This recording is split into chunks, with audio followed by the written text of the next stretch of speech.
Tuhan, kita belajar sebetulnya apa maksud Tuhan. Apa maksud Tuhan dari dalam kitab Mika? Coba kalau diklik next point-nya. Nah, saudara, di sini firman Tuhan dalam terjemahan bahasa Indonesia mengatakan seperti ini. Akan terjadi pada hari-hari yang terakhir, gunung rumah Tuhan akan berdiri tegak, tidak hanya tegak tetapi mengatasi gunung-gunung dan menjulang tinggi di atas bukit-bukit. Bangsa-bangsa akan berduyun-duyun ke sana. Saudara, kalau kita lihat hari-hari ini, dunia semakin sulit atau semakin senang. Cari harga sawit pun turun, saudara. Kemarin dulu beberapa hari yang lalu kita bercerita sawit dari harganya 1.000 ke atas, betul ya? Enggak. Dulu beberapa tahun yang lalu sampai sekarang saya lihat tuh pulangnya waktu lewatin ke Bekenu kan ada tuh, saudara, 600, 620, sekarang 60 kalau nggak salah. Kalau nggak salah, saya suka liatin pelang-pelang harga sawit, saudara. Dunia semakin turun kemerosotan dari dalam finansial, kesehatan, ya, mulai dari awal COVID sampai sekarang kita sudah masuk endemi. Bukan berarti penyakit yang nggak ada, virus yang nggak ada. Saudara, masih ada sakit penyakit di sekeliling kita. Bahkan akan keluar virus-virus yang baru, saudara. Nanti apalah, cacar monyet lagi. Indonesia banyak kok ada cacar monyet, saudara. Itu aneh lagi. Semua virus berkembang biak. Kejahatan tingkat kriminal semakin menjulang. Semua bukan nggak tahu kasus Verdi Sambo, Eliezer dan lain-lain. Sebegitu dahsyatnya kejahatan orang sampai sanggup menembak, sanggup mengambil nyawa seseorang. Kita lihat keadaan dunia makin kacau balau. Kalau firman Tuhan mengatakan akan terjadi pada hari-hari yang terakhir, saya mau tanya saudara, kapan sih hari-hari yang terakhir? Bukankah sekarang? Kita sudah berada dalam penghujung zaman. Kalau ditanya kapan hari-hari terakhir, memang di end of the world-nya belum. Tuhan belum datang kali kedua, tapi bukan berarti kita bukan di hari-hari terakhir. Ini sudah hari-hari terakhir. Kalau saudara pernah lihat lukisan Tuhan Yesus, dia lagi ketok pintu, saudara. Itu ketika nanti pintunya dibuka, ketika dia sudah datang ke dalam dunia selesai, saudara. Yang menjadi pertanyaan, kita siap atau nggak siap ketika Tuhan sudah masuk turun lagi ke dalam dunia ini, kita dalam keadaan seperti apa? Nah, firman Tuhan mengatakan hari-hari yang terakhir gunung rumah Tuhan. Gunung rumah Tuhan nanti kita belajar apa sih kita sebenarnya gunung rumah Tuhan. Tapi singkat cerita, gunung rumah Tuhan adalah tempat di mana Tuhan bersemayam. Atau artinya dengan gampangnya adalah the presence. Saudara tahu the presence? Adalah hadirat Tuhan. Di mana dia hadir, dia datang, dia melawat, dia menyentuh kehidupan kita, dia memampukan kita menghadapi hari-hari yang semakin sulit dan jahat. Di dalam hadirat Tuhan, orang yang lemah akan menjadi kuat, orang yang sakit akan menjadi sembuh, orang yang sedang memerlukan jalan keluar pasti akan menemukan pertolongan Tuhan di dalam hadirat Tuhan. Yang percaya katakan amin. That's why apa yang dimaksudkan dengan gunung rumah Tuhan itu adalah hadirat Tuhan. Tempat yang paling aman di dalam dunia ini. Kalau ku cari damai, akan ku dapat dalam Yesus. Tidak ada tempat yang damai, aman, tentram selain daripada hadirat Tuhan. Makanya bersyukur kalau saudara hadir datang hari ini. Satu motivasi yang saya minta bersama-sama kita sepakat, bukan untuk kita hanya ketemu keluarga, saudara. Itu salah satunya. Tapi kalau saudara dan saya hadir dalam ibadah hari ini, satu motivasi, yaitu saya mau ketemu Tuhan. Ada amin, saudara? Cari hadirat Tuhan. Ketika menyembah, worship itu aja kita menyembah, saudara. Berdoa. Supaya bukan masalahnya diangkat Tuhan, bukan, saudara. Tetapi kita diberikan kekuatan. Tuhan tidak pernah menjanjikan langit yang selalu biru dan jalan yang selalu rata, tetapi yang Dia janjikan adalah kekuatan, hikmat, otoritas. Ya, sama-sama kita kenal dengan Dunamos dan Exousia. Kita eklesia Tuhan, kita gereja Tuhan. Gereja Tuhan sekali lagi, saudara, bukan hanya gedung, tapi saudara dan saya adalah gereja Tuhan. Ada amin. Jadi di mana kita berada sesuai panggilan kita. Kalau engkau sebagai pekerja kebun, pakai sawit. Tapi hadirkan kerajaan Allah di sana. Engkau cigu ya datang seperti cigu, tapi hadirkan kerajaan Allah di tempat di mana kau bekerja. Engkau ibu rumah tangga, nggak apa-apa, saudara. Nggak ada yang sama dengan itu. Hadirkan mendirikan kerajaan Allah di tengah-tengah keluarga. Ada apa saudara? Nah ini saya mau berikan penjelasan. Gunung rumah Tuhan adalah target Jehovah di dalam teks asli. Artinya adalah the presence atau hadirat Allah. Apa hubungannya dengan hidup kita? Apa yang relate dengan hidup kita? Firman Tuhan mengatakan, gunung rumah Tuhan, hadirat Tuhan akan berdiri tegak mengatasi gunung-gunung yang menjulang tinggi dan di atas bukit-bukit. Apa yang dimaksudkan dengan gunung-gunung dan bukit-bukit?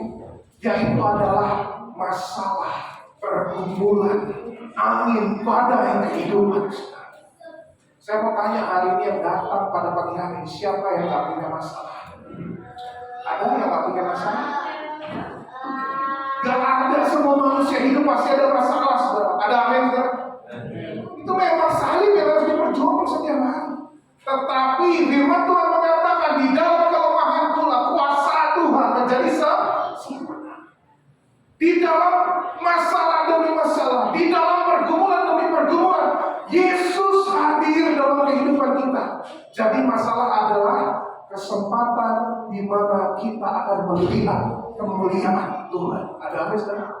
Masalah bukan untuk menghancurkan, tetapi masalah untuk membuat kita semakin tinggi masuk dalam gunung rumah Tuhan. Reaksi atau respon anak-anak Tuhan yang semestinya bagaimana sekarang? Ada masalah, apakah kita pergi ke Bomo? Saya mau katakan itu bodoh. Ngapain pergi ke Bomo? Bomo saudara dalam bahasa Indonesia artinya apa? Paranormal. Tahu paranormal? Para artinya di samping. Normal adalah waras. Paranormal kalau disambungkan adalah di samping waras. Berarti apa saudara? Gila saudara. Kalau kita datang orang gila, datangnya kemana? Mending cari Tuhan saudara. Ada amin? Cari Tuhan. Sakit kita datang. Saya kabur sampai kabur dia mungkin keadaannya masih belum sedikit banget ya, kayak masih ada sakit sedikit ya. Dia datang hari ini bayar harga saudara. Sakit badannya, dia tetap cari Tuhan. Dia utamakan Tuhan. Dalam nama Tuhan Yesus pulang sembuh dalam nama Tuhan Yesus. Ada amin kan? Iman. Saya mau cari Tuhan. Gak apa-apa badan fisik sakit, tapi ingat ada 3 hal manusia dibagi 3 hal: tubuh, jiwa, dan roh. Tubuhmu sakit masih ada jiwa dan roh. Kalau jiwa dan rohmu kuat, akan termanifestasi ke dalam tubuh. Tubuh yang sakit akan sembuh dalam nama Yesus. Iman dibangkitkan, tubuh gerah, hati gagah, sukacita melimpah, pulang tidak loyo lagi saudara. Tapi kita dapat spirit yang baru, dapat fire yang baru saudara. Gitulah orang-orang yang kalau ketemu Tuhan mengalami perjumpaan pasti akan seperti itu. Ada amin saudara? Tadi kita lihat sama-sama kita worship dalam hadirat Tuhan. Kalau worship leader tadi sampai bertekuk lutut, bukan karena dia stres, bukan karena dia takut, tapi karena dia disentuh Tuhan. Semua orang pasti punya reaksi yang lain-lain. Ada yang menangis mungkin di dalam pujian, tapi gak apa-apa. Air mata akan Tuhan ubah menjadi mata air ketika kau bawa di dalam hadirat Tuhan. Ada amin. Kelemahan akan Tuhan ubah menjadi kekuatan ketika kau berani bertekuk lutut di hadapan Tuhan. Jadi saudara, hari ini saya mau katakan, ketika kau punya masalah, naik ke gunung Tuhan, masuk di dalam doa, pray until something happens. Bawa imanmu di hadapan Tuhan. Tuhan Yesus mengatakan iman sebesar biji sesawi dapat memindahkan gunung. Apa artinya? Tidak peduli kau Kristen baru atau Kristen lama, selama as long as you have faith, selama kau punya iman sudah, engkau akan melihat kuasa Tuhan yang dahsyat menolong engkau. Ada amin saudara? Di sini bukan soal lama atau baru menjadi orang Kristen, tetapi iman, saudara, faith bersinergi dengan hope, pengharapan. Engkau akan melihat love, cinta kasih Tuhan di dalam hidup. Bukan masalahmu diangkat Tuhan, tetapi kita akan dibuat menjadi kuat seperti Gideon. Dari penakut Tuhan mau menjadi pahlawan, Tuhan yang gagah perkasa. Daud dari yang merah-merahan, gak tahu apa-apa, gak bisa perang, cuma mengembalakan kambing domba, Tuhan mau menjadi raja yang lebih dahsyat daripada Saul. Banyak, terlalu banyak tokoh-tokoh dalam Tuhan. Siapa yang gak bisa ngomongnya gagap saudara, tapi Tuhan engkau keluar. Saya utus untuk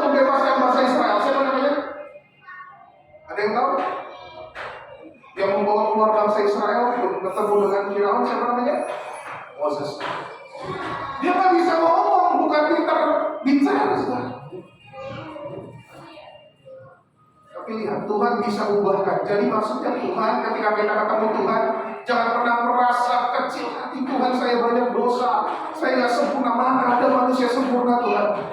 Saudara, nggak ada manusia sempurna. Yang sempurna cuma Tuhan, Yosua HaMashiach, Yesus Kristus kita yang sempurna. Satu-satunya manusia yang nggak pernah punya dosa ya dia doang. Kalau Anda dan saya semuanya pasti berdosa, nabi sekalipun punya dosa.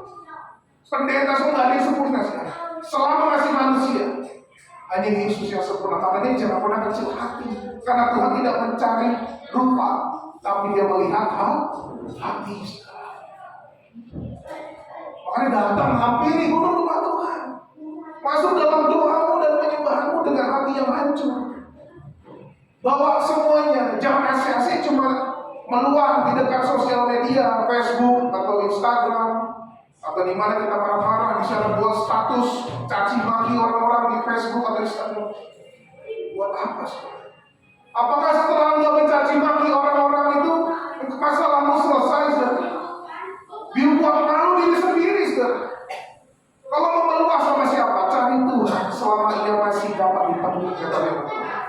Kedua, cari orang-orang yang rohaninya di atas kita, saudara. Curhat, konseling. Cari ada pastor-pastor, ada diket-diket di sini.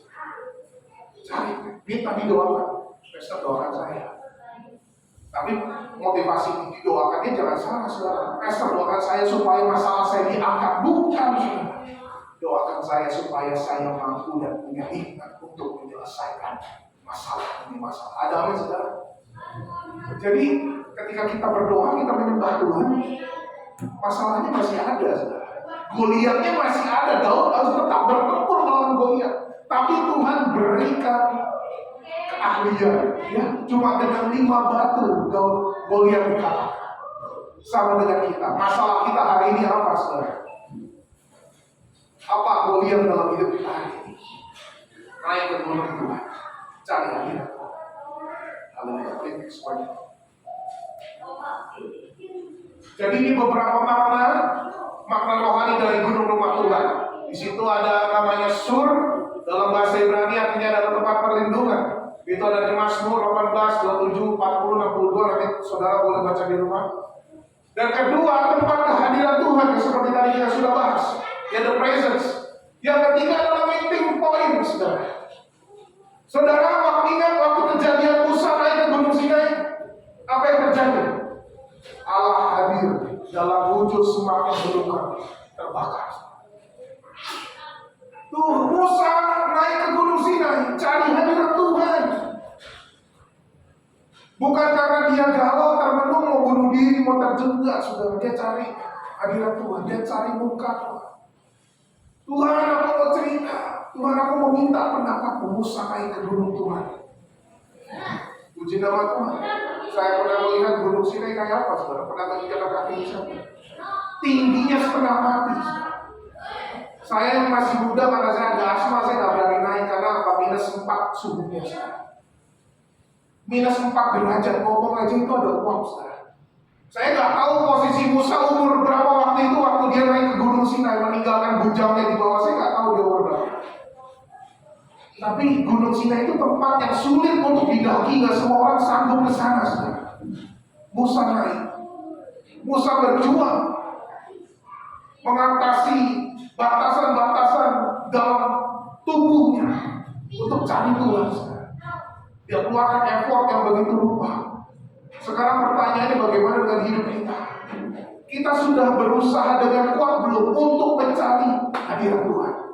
Apa jangan-jangan kita sebagai orang Kristen, orang percaya, hanya ketika sekali berdoa Tuhan belum jawab, kita sudah marah sama Tuhan. Kita kecewa sama Tuhan. Tuhan, kau jaga, kau gak sayang saya, doa saya gak kau jawab-jawab.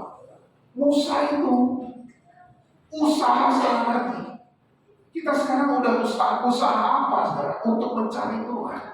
Apakah engkau sudah melibatkan Tuhan di dalam seluruh kehidupan kita, atau masih setengah-setengah, saudara?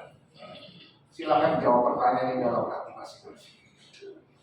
Atau masih banyak kedagingan atau manusiawi yang muncul di dalam hidup kita? Silakan jawab dalam diri kita masing-masing. Bagaimana kita mau melihat Allah bekerja kalau kita tidak sepenuhnya Menyerahkan hidup kita. Ya, kita masih mencampur dengan kedagingan kita. Cara hidup yang lama nggak bisa. Jadi arti gunung rumah Tuhan yang ketiga adalah titik temu atau meeting point. Dan yang keempat adalah tempat mempersembahkan korban. Kalau tadi kita memegang anggur itu salah satu, bukan satu-satunya ya. Salah satu wujud dari korban namanya adalah korban ucapan syukur. Korban itu banyak. Tapi ada satu korban yang Tuhan selalu tuntut dan Dia minta di dalam hidup kita. Yaitu apa? Jadikan hidupmu menjadi persembahan yang kudus dan berkenan di hadapan Tuhan. Itu firman Tuhan yang mengatakan. Tuhan minta apa? Tuhan tidak hanya meminta harta, bukan. Tapi Tuhan minta seluruh hidup kita. Dia minta untuk kita mempersembahkan kepada Dia. Makanya persembahkan korban. Bayar harga. Khususkan waktu di dalam satu hari itu engkau untuk berdoa cari Tuhan. Sampai kau ketemu Tuhan. Doa. Saya bingung kalau mau doa apa. Gak mungkin kita gak ada pokok doa, gak mungkin. Doa adalah nafas hidup orang percaya. Masa kita mau hidup gak mau bernafas, saudara? Susah. Oke, next point. Nah ini Mazmur 65 ayat 4. Di sini ada firman Tuhan bunyinya seperti ini. Tapi minta tolong buka dulu dalam buku kudusnya. Mazmur itu apa ya namanya ya? Oh sama ya, coba pakai S ya. Mazmur 65 ayat 4. Kau ucap boleh?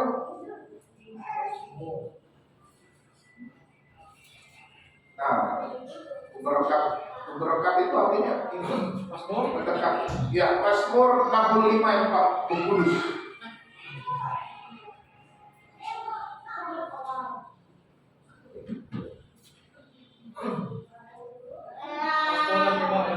Ya.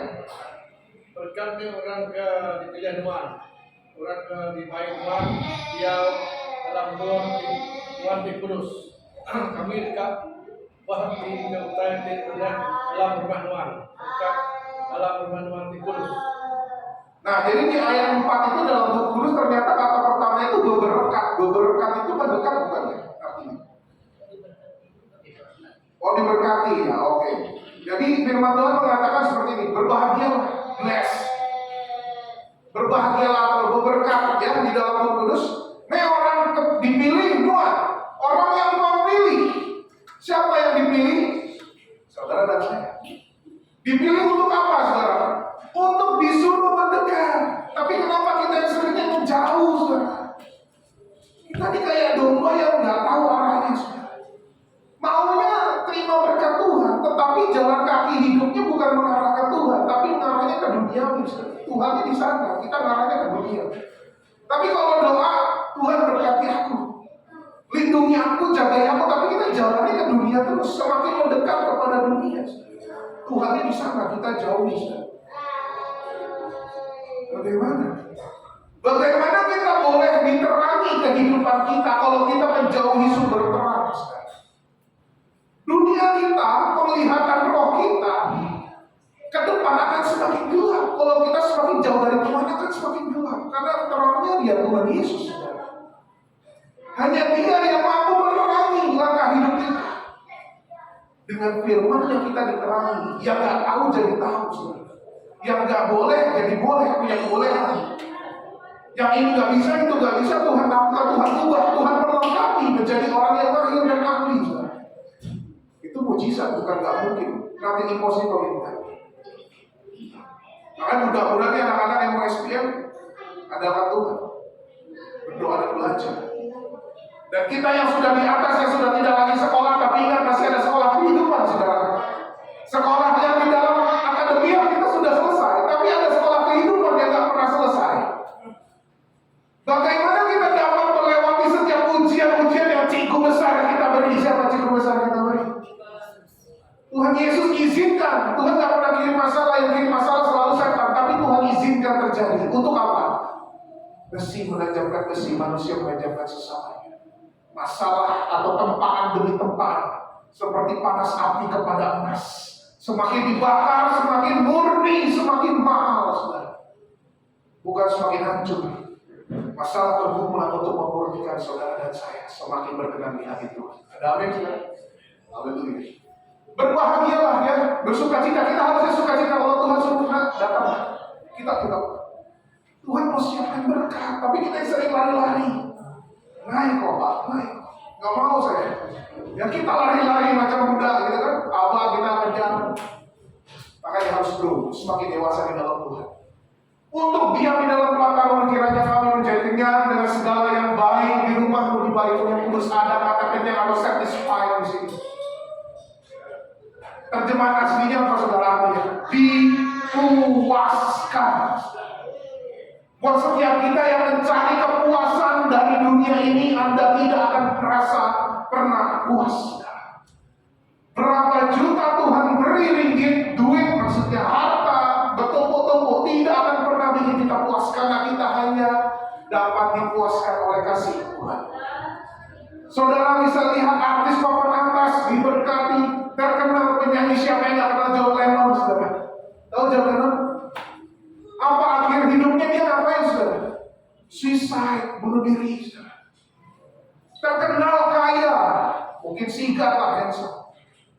Dia punya album sudah kemana-mana, tapi dia merasa empty, feeling empty, kosong, karena gak ada Yesus di dalam diri. Sampai dia menyerapahi Yesus. Saya gak perlu Tuhan, kata John Lennon. Kalau dia ada, bunuh saya sekarang, katanya. Mati, saudara. Banyak kasus artis-artis yang sudah terkenal stres, karena saking terkenalnya stres, miskin stres, kaya stres, nggak dikenal, sakit hati dikenal orang stres juga. Apa maunya manusia? Karena nggak pernah puas. Ya kalau kita mengukur dengan satu hal dalam dunia ini, harta, tahta, nama, kita nggak akan pernah bisa merasa terpuas, karena kita hanya bisa dipuaskan oleh kasih Tuhan. Makanya cari hadirat Tuhan, sekali lagi. Naik ke gunung rumah Tuhan. Kau akan menemukan ketenangan di sana. Ada amin, saudara? Klik ekspor. Manusia adalah ciptaan Allah yang spesial. Selain kita diberikan free will atau kehendak bebas, kita juga diberikan anugerah untuk dapat face to face atau muka dengan muka ketemu Tuhan. Kita nggak perlu bawa lagi hewan untuk ditebus dosanya. Kita nggak perlu bawa sapi, kambing, domba dan lain-lain untuk disembelih supaya dosa kita dibayar. Dan memang Tuhan mengatakan cukup bawa hati. Bawa hati kita di hadapan Tuhan. Akui setiap dosa dan kesalahan karena Dia adalah Allah yang setia dan adil. Ketika kau mengaku dosa, Tuhan pasti mengampuni setiap kita. Kita nggak perlu lagi bawa ini itu udah zaman perjanjian lama. Tapi sekarang hukumnya bukan hukum Taurat, tapi hukum kasih Tuhan. Nah, haleluya. Jadi kita sudah diberi wewenang atau privilege untuk face to face dengan Tuhan. Makanya cari hadirat Tuhan, saudara. Haleluya. Klik next one. Oke, kita buka Mazmur 22 ayat 3. Mazmur pasal ke-22 ayat ke-3.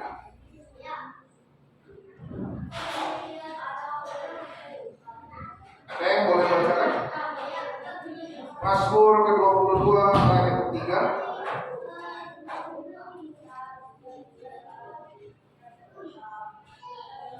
Kairin mungkin boleh baca. Mazmur 22 ayat 3. Tuhan Kudus duduk bak kursi di kerajaan Tuhan, dipuji orang Israel. Tuhan Kudus duduk bak kursi. Itu ada kata kursi, berarti kan kursi ini kan. Betul. Artinya dalam bahasa Melayu, Tuhan Allah kita bertahta dalam pujian umat. Ketika Anda menyembah Tuhan seperti tadi kita lakukan memuji menyembah Tuhan, percaya nggak dengan mata roh engkau lihat Tuhan lagi disenangkan. Daripada kau meracau marah-marah subur-subur, ya. Kenapa sih Tuhan nggak lakukan ini? Kenapa sih Tuhan nggak lakukan itu? Kenapa Tuhan nggak tolong saya dengan uang segala macam? Kenapa sih saya harus sakit Tuhan sampai hari ini saya masih sakit? Daripada Anda tanya kenapa sama Tuhan, lebih baik Anda bersyukur sama Tuhan. Ketika kita menyembah Tuhan, memuji Tuhan, Tuhan disenangkan. Tuhan Kudus duduk bak kursi di kerajaan Tuhan, dipuji orang Israel.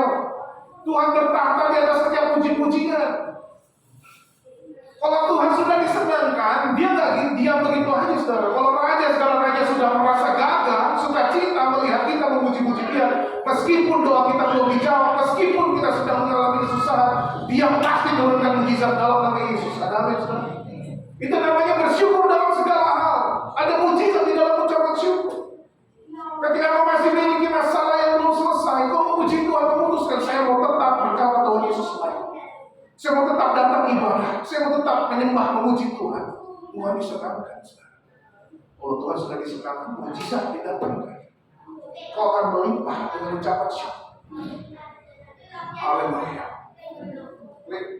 Yesaya 56 ayat 7, mereka akan kubawa ke gunungku yang kudus dan akan kuberi kesukaan di rumah doaku. Aku akan berkenan, kata aku huruf besar itu artinya adalah Tuhan. Saudara, Tuhan yang ngomong, Tuhan sendiri kepada melalui perantara Nabi Yesaya. Aku akan berkenan kepada korban-korban bakaran dan korban-korban sembelihan yang dipersembahkan di atas mezbahku, sebab rumahku akan disebut rumah doa bagi segala bangsa. Haleluya. Rumah doa bagi segala bangsa. Anda dan saya adalah bait Allah. Tubuhmu adalah bait Allah. Jadi ketika tubuh kita adalah bait Allah, jangan sampai kita menyalahgunakan bait Allah yang di dalam tubuh kita. Kau punya mulut, stop untuk perkataan kutuk atau kata-kata yang negatif. Coba perkataanmu kau ubah menjadi perkataan doa, berkat. Berkat di orang yang perkataan yang positif, perkataan dengan iman dalam nama Tuhan Yesus, anak saya jadi anak yang baik. Daripada kita mengeluarkan kata-kata bodoh, wah, perkataan sia-sia semua. Dan firman Tuhan mengatakan, jadilah sesuai imanmu. Ketika kau memperkatakan sesuatu yang baik, ada impartasi iman dari orang tua kepada anak. Stop untuk mengutuki anak. Bagi para orang tua, saya punya anak 3, tapi Tuhan sudah ambil semua kembali ke surga. Ya. Tapi saya punya anak rohani banyak di gereja. Saya coba perkatakan sesuatu yang mengkonter. Ada satu anak yang nakalnya bukan main, suka konten sekolah, suka pergi ke cyber cafe, main game, hari-hari main game konten sekolah, mencuri lagi. Kalau sudah tak ada duit, mencuri lagi. Uang kami, uang persembahan gereja diambil sudah. Apa yang kita perkatakan? Ketika semua orang sudah menjauhi dia, termasuk papa mama saya sudah habis fed sama anak ini, dan kita pulangkan saja dia ke Jawa. Kita sudah nggak bisa mengutuk dia. Saya menghadap orang tua saya minta, Mak, 1 kali lagi kesempatan. Dan kasih anak ini langsung ajar saya yang didik dia. Saya minta 1 kesempatan. Saya mau perkatakan, ini dia pasti bisa berubah. Dia ini orang pintar, pandai dia. Banyak potensi yang Tuhan berikan, karunia yang Tuhan berikan. Saya perkatakan dengan iman, saya bawa dalam doa. Akhirnya sampai sekarang anak ini sudah menikah, dia boleh beli apartemen sendiri, dan dia sudah bekerja sekarang, dia sudah menjadi ahli desain grafis. Puji nama Tuhan. Di dalam hidup ini kita bisa melihat siapapun yang punya anak di rumah, tolong doakan anak-anak itu setiap pagi kalau perlu. Orang-orang tua tumpangkan anak, tumpangkan tangan di atas anak. Doa orang tua itu sangat besar, bos. Ada amin, sekarang jangan kita kutuk ya anak kita. Dan kepada sesama kita yang mungkin bukan anak tetapi saudara marah, ingat setiap orang pasti punya kesempatan untuk bertobat. Jangan kita menjadi hakim di atas mereka. Coba kita melihat, coba kita menjadi sahabat. Meskipun sakit, lelah, gak apa-apa, doakan. Saya percaya dengan iman suatu hari nanti keluarga saya akan terima Tuhan Yesus. Doakan setiap hari sampai menjadi sebuah kenyataan. Jadi makanya ketika kita mengucapkan dengan kata-kata yang penuh dengan kuasa, Tuhan mendengar. Tuhan mendengar terus prihatin something hebat. Sampai akhirnya Tuhan jawab, oke kan? Aku jawab doa. Haleluya. Ada amin sekarang? Pada itu tempat kita saya undang para jemaat Tuhan untuk bagi pendidik kita sekali lagi masuk dalam hadirat Tuhan. Posisi boleh persiapkan dirinya. Worship leader boleh bantu saya. Kita akan sebuah pujian setelah itu kita akan Tuhan dan mengucap syukur untuk kasih karunia-Mu bahwa setiap kali Kau berikan Tuhan hak atau privilege untuk kami dalam face to face dengan Tuhan. Kiranya Tuhan Kau layakan hidup kami, Kau sucikan, Kau kuduskan hidup kami, supaya kami semakin berkenan di hadapan Tuhan. Mampukan kami Tuhan untuk menjadi seorang pelaku firman, untuk dengar akan Kau, untuk tetap setia di dalam setiap ketetapan firman di setiap kami Tuhan. Mari saudara, untuk bangkit berdiri, kita buka satu pujian.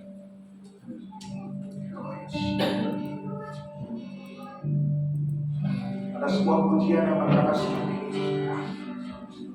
Selalu Tuhan menjawab doa, namun Dia beri yang terbaik di waktu yang tepat. Izinkanlah Tuhan turut bekerja, yang mustahil menjadi mungkin oleh karena percaya. Yesus mendengar lebih dari yang kudoakan. Yesus menjawab lebih dari yang kuharapkan. Dengan caranya di waktu yang tepat. Amin. Tuhan melihat, Dia jadikan semua. Mari saudara pujian bersama-sama. Yesus mendengar, amin, lebih dari yang kudoakan. Yesus menjawab lebih dari yang kuharapkan. Dengan caranya di waktu yang tepat. Tuhan melihat, Dia jadikan semua. Yesus mendengar lebih dari yang kudoakan. Yesus menjawab lebih dari yang Tuhan melihat hati kita, saudara kita kembali. Aku lihat Tuhan keterbatasan kita, Tuhan aku gak mampu tanpa Engkau Tuhan. Ku kan melihat, Dia jadikan semua. Ku kan melihat, Tuhan jadikan semua dalam hidup kita. Ku kan melihat, Dia jadikan semua. Tuhan, ini adalah doa pengakuan iman kami. Hamba-Mu berdoa Tuhan bagi setiap kami yang lahir pada pagi hari ini. Kau lihat, Kau pilih setiap hati kami, pergumulan kami, kondisi dan keadaan kami hari-hari ini. Kalau Tuhan hari-hari ini kami merasa lelah, hari-hari ini kami merasa penuh dengan tantangan, Yesus Engkau yang berikan kekuatan bagi kami. Dalam nama Yesus, terima kekuatan dan terima hikmat yang datang daripada Roh Kudus. Bapa, kami mau berjalan bersama dengan Kau. Apapun yang kami lalui, lembah kehidupan apapun yang kami lewati, kami mau berjalan bersama dengan Yesus. Karena kami tahu Kau Allah yang sangat menolong kami, yang sangat memulihkan kami, yang sangat menyembuhkan kami di dalam nama Yesus. Meteraikan setiap kebenaran firman-Mu dengan darah yang kudus, supaya memeterai dalam hati, pikiran, tubuh, dan jiwa kami. Haleluya, haleluya. Kami sudah mendengar isi hati Tuhan, dan setiap jemaat Tuhan katakan,